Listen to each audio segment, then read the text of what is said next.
Ladies and gents, boys and girls, welcome to tonight's presentation, whether you're watching this live or in a follow-up email or in the 12 weeks in your modules.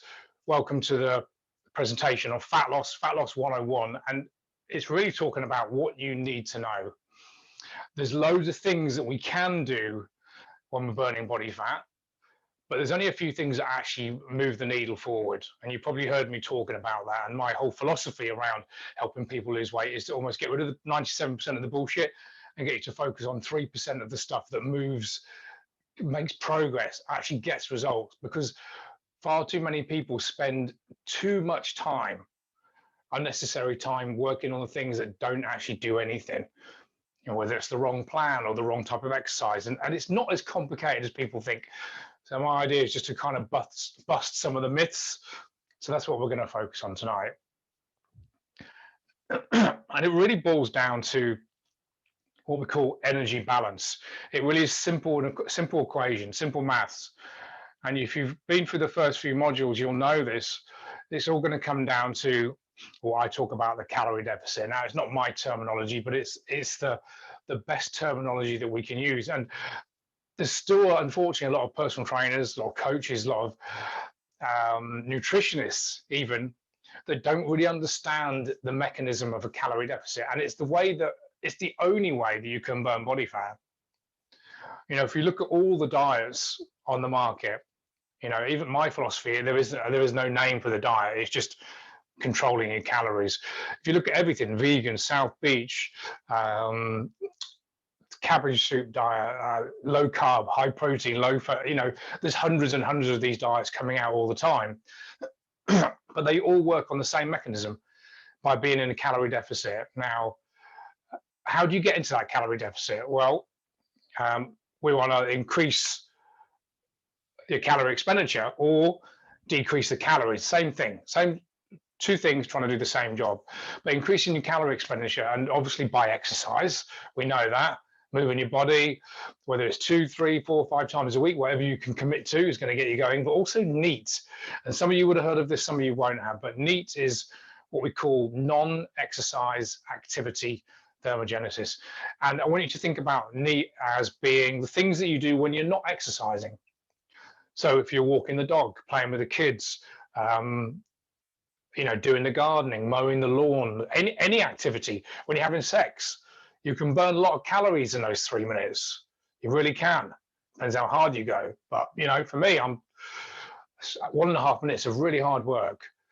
Anyway, so NEAT, building muscle is one of the best ways to increase calorie expenditure. So at rest, when you've got more muscle tissue on your body, your metabolic rate is a lot higher.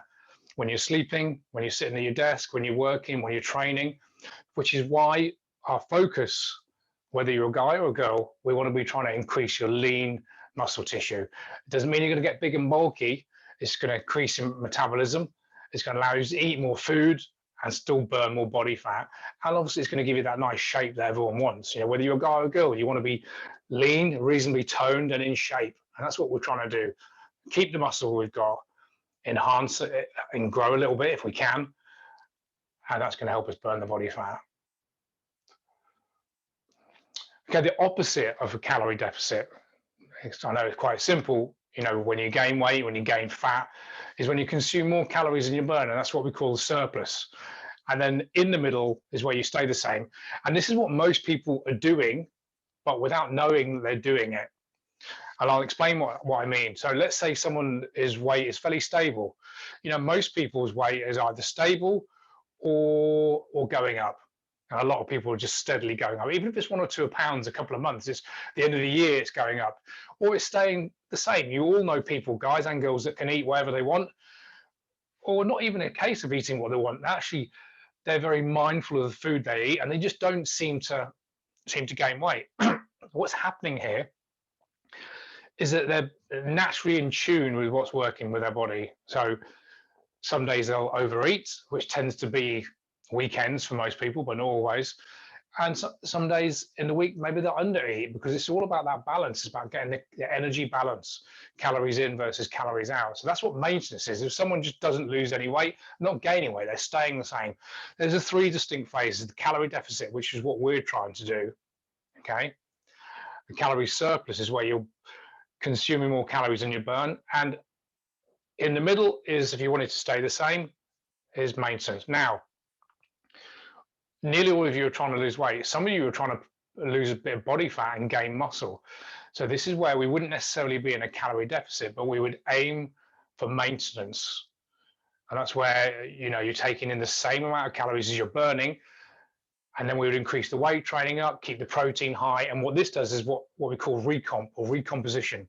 Body recomposition is where you're burning fat and building muscle at the same time, yet your weight kind of stays the same on the scales. So let's say you're 75 kilos and you feel a bit out of shape. If we recomped and had the calories at maintenance, you could end up staying at 75 kilos, yet effectively lose 2 or 3 kilos of body fat and maybe gain a couple of kilos of body fat. So your weight would kind of stay stable. So that's maintenance and recomping. And look, you've got to know the numbers.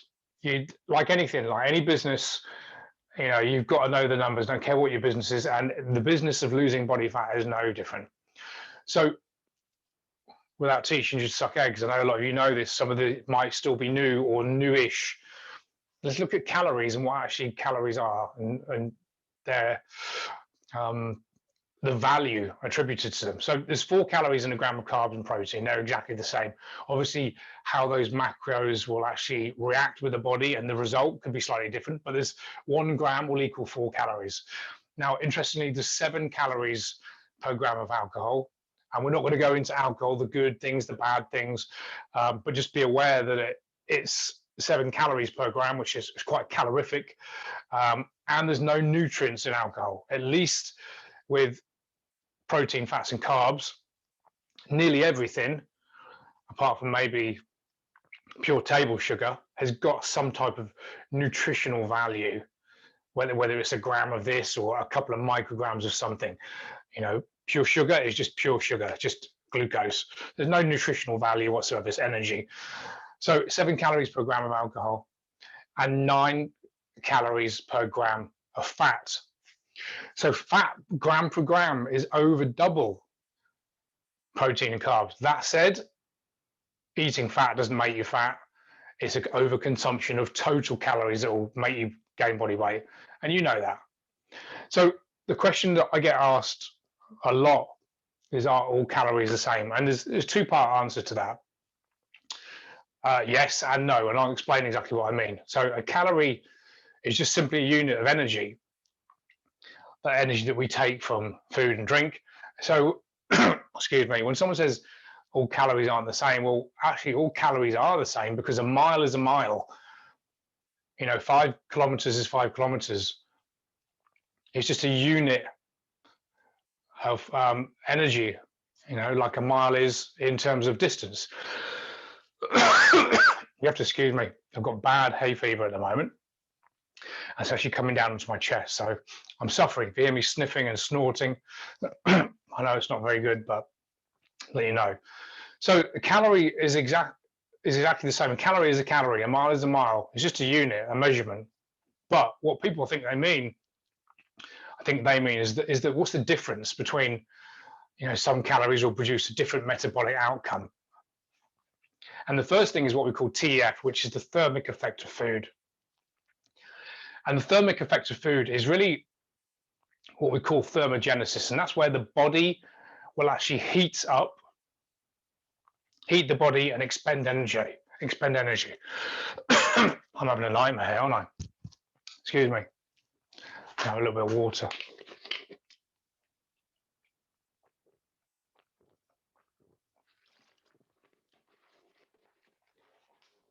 All right, I'm back. So TEF, thermic effect of food. Protein is 25%. So if you were to take in 100 calories of protein, 25 of those calories would actually be used in digestion, energy, and elimination. So you can see why protein is our friend when it comes to fat loss. So it's almost like the macro is worth more, a calorie is still a calorie, but it's got more bang for its buck, so to speak. So 25% for protein. Carbs, not too bad, 10 to 15%. And fat, only 1 to 3% thermogenic. So not only is it, once it's in the body, it's not very active, it doesn't burn calories, doesn't need a lot of calories, doesn't generate a lot of energy. It's almost double, it's actually, sorry, almost double, it's over double the amount of calories gram per gram.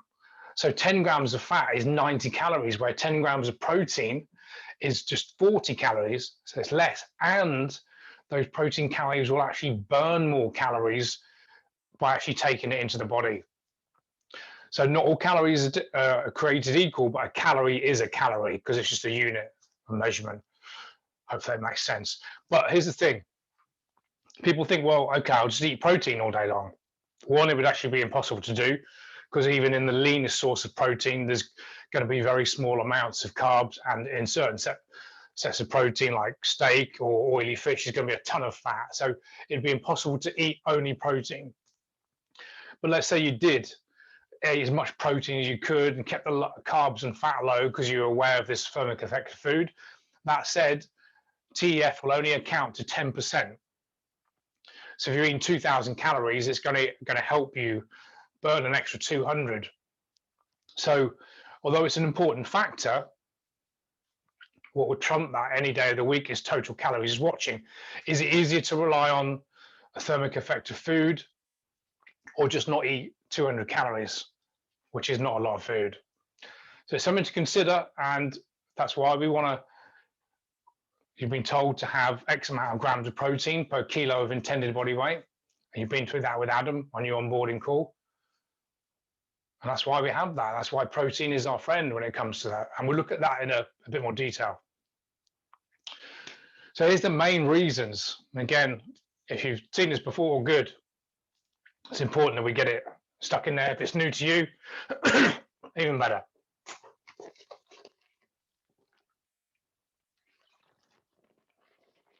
So one of the main factors behind thermic effect of food is satiety. When your diet is protein rich, it tends to make you less hungry. It just keeps you fuller for longer. Now, fuller for longer, if you're from the UK, as you all know, is Sainsbury's slogan. Their high protein meals is called the fuller for longer range. So Sainsbury's, you've got it half right. It's probably the only thing you've got right about nutrition, but no, I just say that. No idea what steps Sainsbury's are taking towards, but it's one of the better supermarkets. But third reason, neurotransmitters, things like dopamine, adrenaline, and noradrenalin. And adrenaline and noradrenalin is like what we use in Britain and America. I think they use epinephrine and norepinephrine. Same thing, but just different take on it, whether you're UK based or stateside. Now, these neurotransmitters are made from the amino acid tyrosine. Amino acids are in sources of protein like fish, beef, chicken, steak, eggs, protein shake, any protein source you can think, even milk, cottage cheese, all that, dairy, will have high levels of tyrosine. And tyrosine will then create those neurotransmitters, which are really just like signaling in the brain, and you get increased levels of alertness and energy. When dopamine's on, when dopamine's switched on, funny enough, it's the same chemical in large amounts that is released when you have a line of cocaine. So I'm told. I don't know that. Hearsay. And I'm not suggesting you're going to have a line of cocaine. Chicken breast or turkey breast or protein shake is probably going to be a better option long term. But to let you know, it's the same chemical that's released. And dopamine gets you focused, alert, concentrating, switched on. It increases your mood, massively increases how you feel. Adrenaline certainly does that, prepares us for fight or flight. So it switches the body on. That's not to say if you high protein diet, you suddenly can just feel literally transformed and alive, like a light's gone on. But overall, just a general feeling of just feeling satiated, switched on, more alert. And that's why we have protein. And the fourth one is it builds muscle. We know that from a staying alive perspective, we probably only need, most of you probably only need between 50 and 75 grams of protein a day to keep you alive for basic functions. But in terms of building muscle, burning body fat, controlling the appetite that we've mentioned. That's what you're aiming for, that 2 grams of protein per kilo of intended body weight. So some of you, that's around the 100, 120 mark. Others, depending on the size and how much weight you want to lose, it could be up to 160, 170 grams of protein a day. So protein is valuable, and it's probably the most important. If you were to compare all the nutrients, protein, fats, and carbs, protein would be the most important, but what will trump that every day of the week is total calories. So carbohydrates, obviously made slightly different, and GI is referring to glycemic index. Now, the glycemic index, if you're not sure, it's the rate at which the blood sugar would rise in the body. And certain foods, they've been graded against pure sugar, pure glucose. So they've rated glucose 100 out of 100. You know, it's the fastest way that you can release sugar into the blood.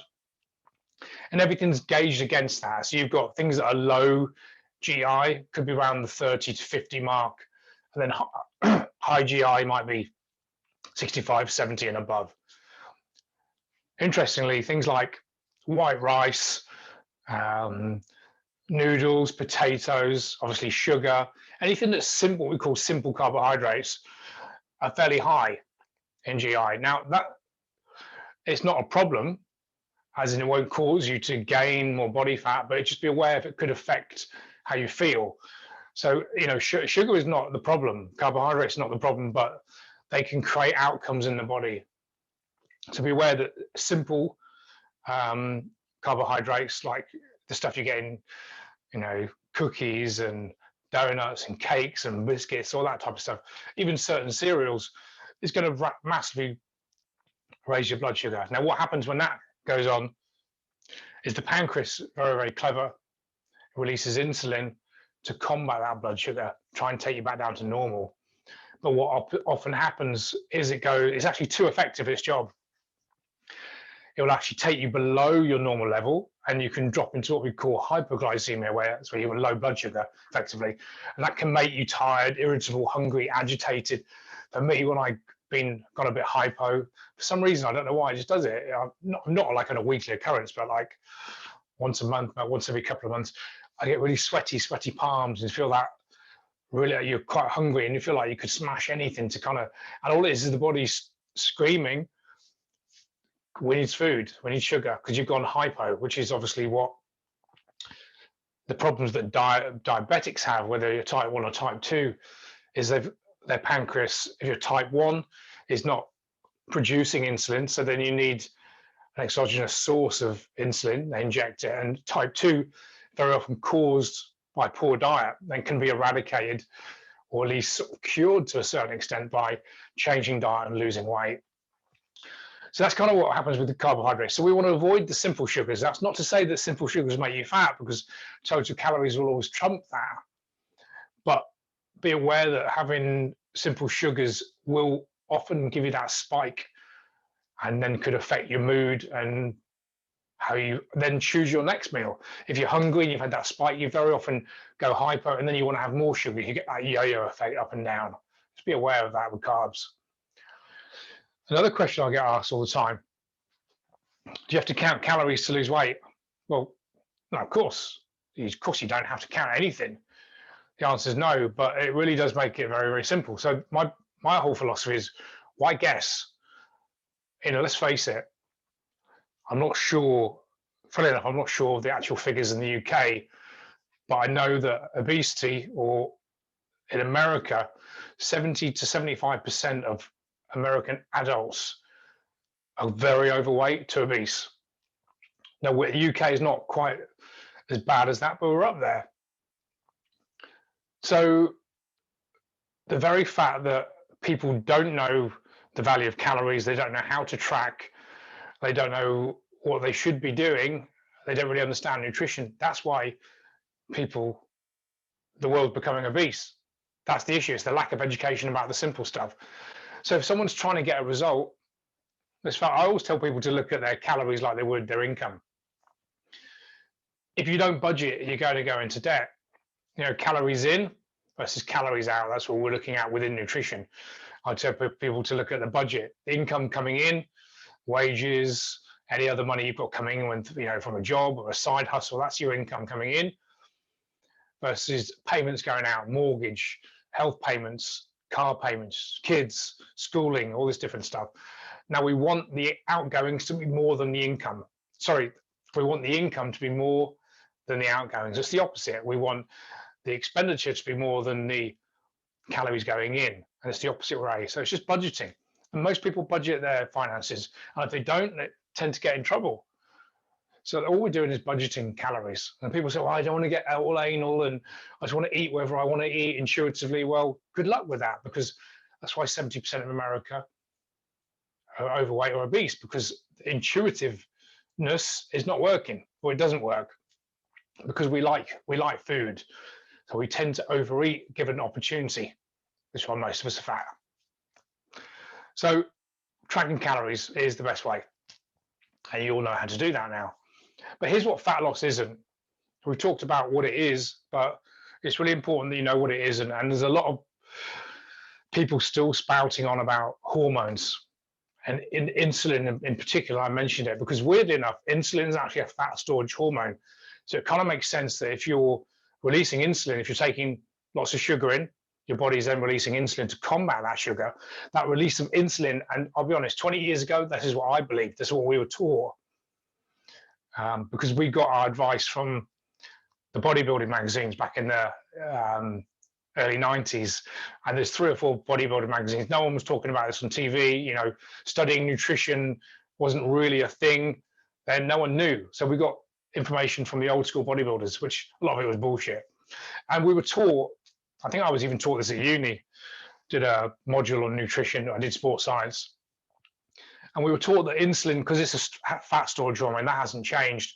If you're releasing lots of insulin from high intake of sugar, you're going to store more body fat. So then the hormone crowd against the calories in, calories out, which is what I subscribe to, which is not just a theory, it's the truth. Hormones talking out their ass. They believe that every time the body releases insulin, that's what's causing people to gain weight. Now, my argument is, there's two arguments there. One, most of you're all eating carbohydrates and you're not gaining body fat because you're in a calorie deficit. So yes, when you release insulin, your body's storing small amounts of fat each time. But again, regardless of that hormonal activity, it's trumped by the calorie deficit. If you're in a surplus, you'll gain weight, not because of the insulin, but because you're in a surplus. But if you're burning 1,500 calories and you eat 1,000, that 1,000 calories could be pure sugar. You could go to McDonald's, eat a Big Mac and fries, about 1,000 calories. You could do that every day for 30 days. At the end of the 30 days, you'd have lost 30 pounds if you ate 1,000 calories a day. That's from a Big Mac and fries. That's truth. That's I didn't make it up. It's just physics. I didn't make the rules. It's just the truth. Now, would you be very healthy? No, you wouldn't. You'd be extremely unhealthy. The hormone crowd, the ones that believe insulin is the player when it comes to fat loss, they believe because the bun from the burger and the fries would spike your insulin. So let's say you split that 1,000 calories up into 3 meals of 333. Why would you do that? But if you did, you'd be spiking insulin all day long. Would it make you fat? No, it wouldn't. We know better than that. But the guys that subscribe to hormones, insulin and others, believe that hormones are making us fat, and they're not. Anyone says that hormones are making them fat, walk out the room, walk very far away from them. So it's not hormones, it's not insulin, it's not sugar, it's not carbs. You can eat sugar all day long. Is it good for your health? No. Are there any nutrients? No. Will you feel shitty? Yes. But will it make you fat? Definitely not. Eating late at night, get it all the time. When the first call that I make with someone or have with someone and they decide to join the program, often I say, I kind of eat okay, but I'm eating my last meal too late at night and that's causing me to store body fat. It's irrelevant to when you eat your meal. You could eat all 2,000 calories at night, 10 p.m., go to bed.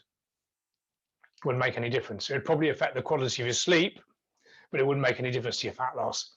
It's balance over the whole day, calories in versus calories out, even over the whole 5 days, 6 days, 7 days. So you can overeat, massively overeat one day, undereat the next. As long as you get that equation, that balance, calorie deficit, you'll still lose body fat.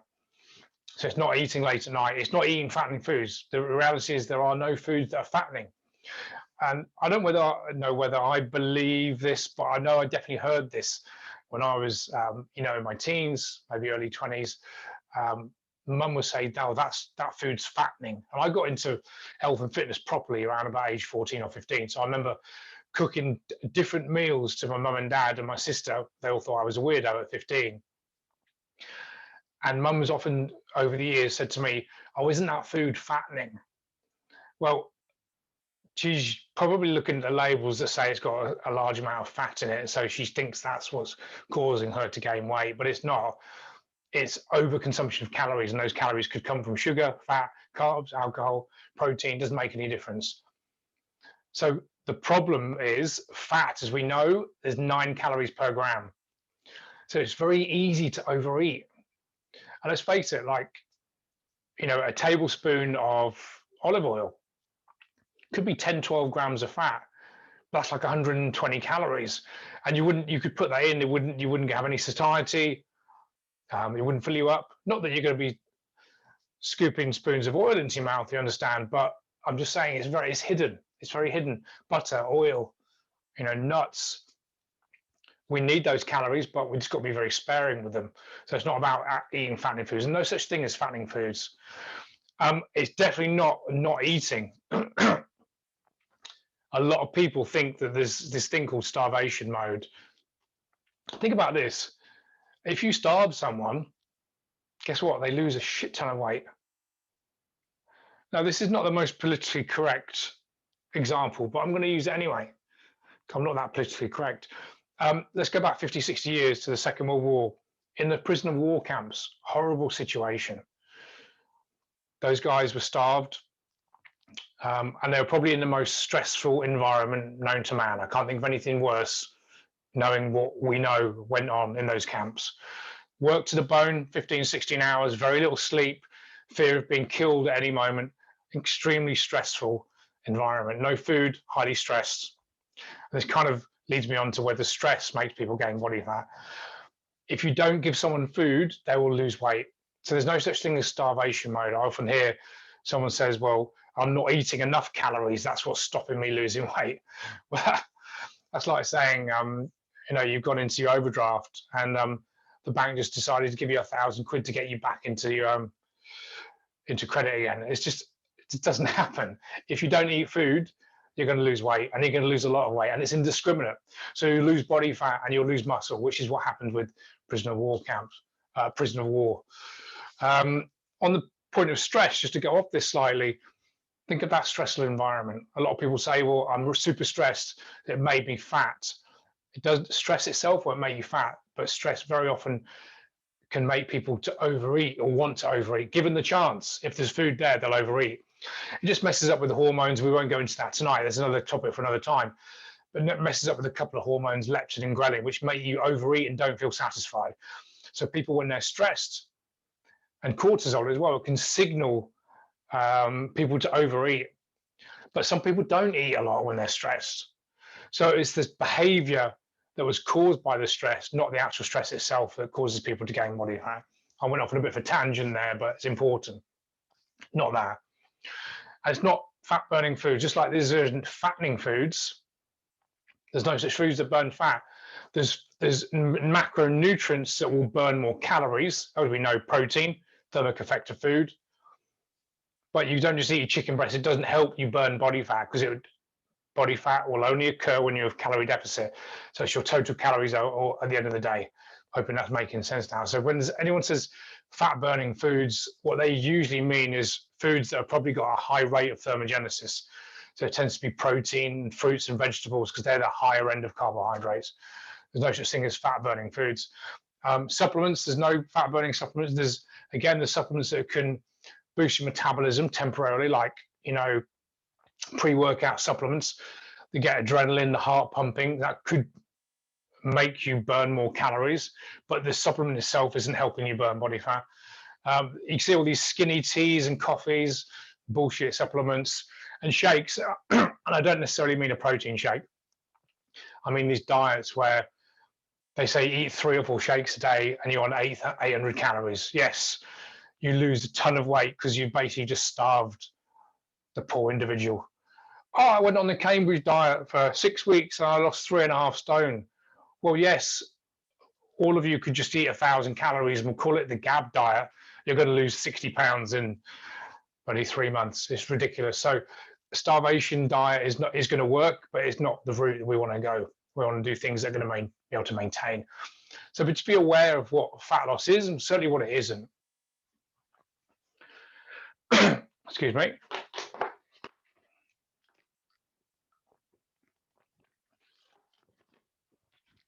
Well, you can see that slide there. Still get the argument or the thought patterns that sugar is addictive. Yes, it does, light up the same area of the brain when we have cocaine, dopamine pathways. But so people then said, oh, sugar is more addictive than cocaine. Look, it's not. Cocaine is addictive. Sugar isn't addictive, but what is addictive or can cause problems is highly palatable, hedonic, sweet, salty, crunchy, tasty combinations.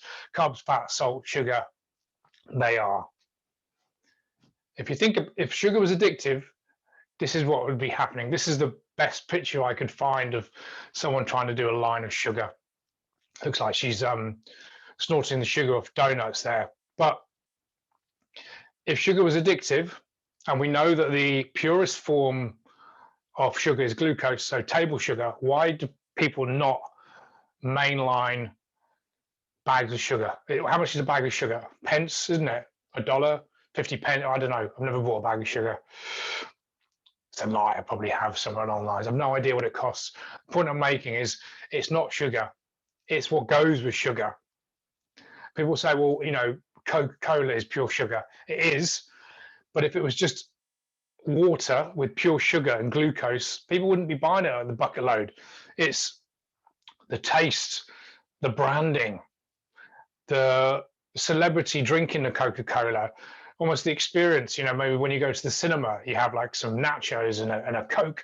It's everything. That's what we're addicted to, and it tastes good if you like that type of thing. I have to admit, I never drink it, but a cold Coke in a small bottle with a straw tastes great. Pure junk. So it's not addictive. It seems like it's addictive because it can produce addictive behaviors, but it's food as a whole. Fat, sugar, the crunch, no fiber, all those things we talked about. I mentioned that, the texture, the environment, social occasions. So you think when we eat, and we tend to overeat, is when we get together. Not everyone, some people are secret bingers, but we get together, break bread, restaurant, meal, friends, family. Oh yeah, I'll have some of that, I'll have some of that. We overeat, but it's the whole environment. Of course, the extreme end, some people have got addictions and with food and where they'll actually binge on their own. And we know that's an issue as well. But just generally when people put weight on it, it's not usually from addictive or destructive behavior. It's from normal just overeating in these settings. All right, so here's last couple of slides, and here's the fat loss checklist. So you want to have all of these. So the top one, calorie deficit, because everything else is irrelevant. You can get all the protein, water, the best foods you like, sleep well. Doesn't make any difference if you're in a calorie surplus. So that's where people go wrong. They're just eating more calories than they need. And people don't understand that. They're just confused with the hormones and different diets and training schedules. It's reducing calories will help you lose body fat. Number one, calorie deficit. Protein, you've been through this. If you're in the program, 1.5 to 2 kilos, 2 grams of kilo, 2 grams of protein per kilo of body weight. So to give you an example, if you're trying to get of intended body weight, if you're 90 kilos, 180 pounds roughly, trying to get to 75 kilos, so to lose 15 kilos, 30 pounds, 2 grams of protein per kilo of intended would be 150 grams of protein. And that's on the top end. It's going to give you the most bang for your buck, help you burn the most body fat. But much as protein is important, a calorie deficit is more important. Okay, what else can you do? You can have 2 to 3 liters of water a day, non-negotiable. We burn body fat when we're hydrated. Our body will not be as efficient at burning body fat if you're dehydrated. So drink your 2 to 3 liters of water every day. You want to be aiming for high fiber foods that are filling, nutrient dense foods, which tends to be fruits, vegetables, and lean sources of protein. If you think about all of those examples, they will hit all of those things there. We think of the food items that don't have many nutrients: pasta, rice, bread, carb-based, simple sugar-based stuff. Okay, no nutrients. Having said that, bread could be quite filling and high fiber. The bread is actually probably a bad example of that. Not many nutrients in it, but it can be quite filling. You could have a good sandwich with some protein, some vegetables, or salad stuff. Don't look down on bread. That's not what's causing you to gain weight. You know, maybe you want to go for a wholemeal or brown. Could be a better choice. There's better choices than bread, but I'm just saying bread's not going to be a problem there. But foods you enjoy, that's really important.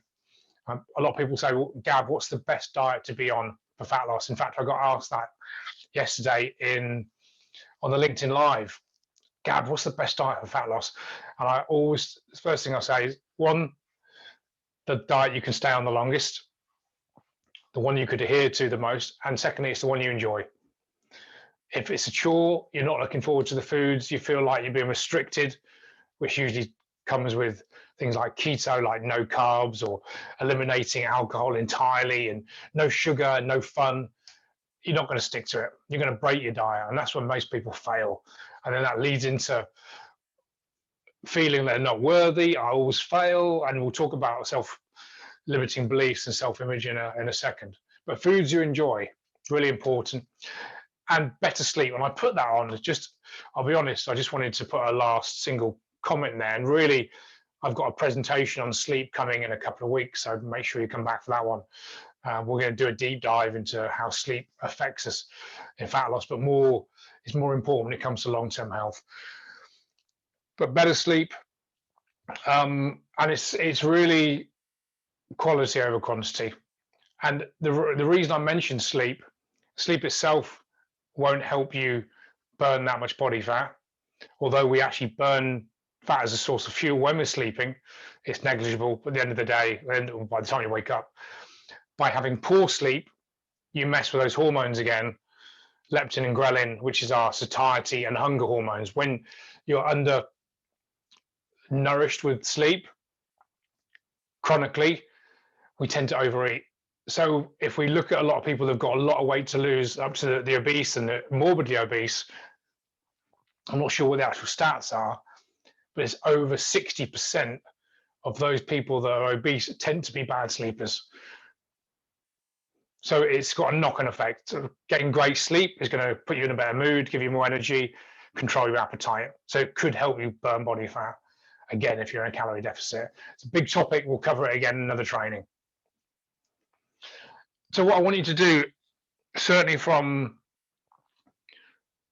in the first 12 weeks, or even if you're in the mastery, you're listening to this for the first time, or you've seen this before, I want you to ignore 97% of what you think you need to do. Now, that's not an exact figure. I just made that up when I was making this presentation, but it sounds quite good, doesn't it?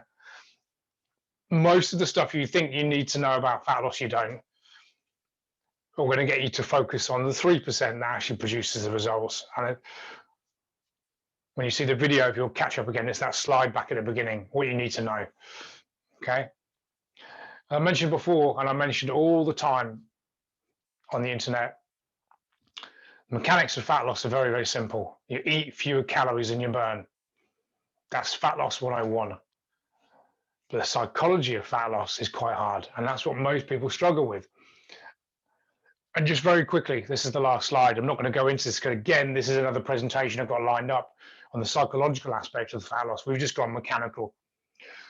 You know, as you know, food is the only substance that could even be considered a drug because of the triggers and the emotional addictions and abuse behind it. It's the only substance, let's call it that we have to have even though we can get addicted to it on some level. Think about alcohol, cigarettes, cocaine, heroin, any drug that we use, any vice that we have, some people have.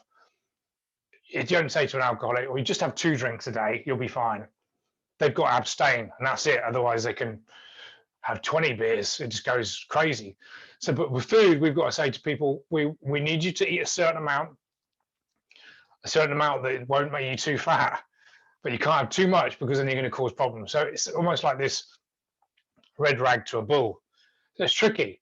And the emotional triggers, this psychology side of fat loss is so much harder than the mechanics. Anyone on the planet can control their food if they use MyFitnessPal and be in a calorie deficit. You can teach that to someone in half an hour. And even someone that really hates using their phone and tracking gets it within a week. Everyone gets it very, very quickly. But the emotional side, addiction, abuse, and trauma. Maybe someone of you watching this now, some horrible things have gone on to people in their lives when they're kids, as adults. A lot of people have had a lot of abuse and addiction and trauma around that, and you use food as a crutch. And this leads into self-image. If someone's got a poor self-image, are they more likely to control their food, or they're more likely to have food issues? Don't necessarily mean addiction, abuse, but maybe an unhealthy relationship with food, overeat because if they don't feel like they look good, why bother? Again, that leads into self-esteem. When self-esteem's low, we use different substances, cigarettes, booze, drugs, prescription medication, food, to boost our self-esteem. And all the other negative things that go on in the world very often is to help someone's own ego, their own self-esteem, which can be caused by gaining weight.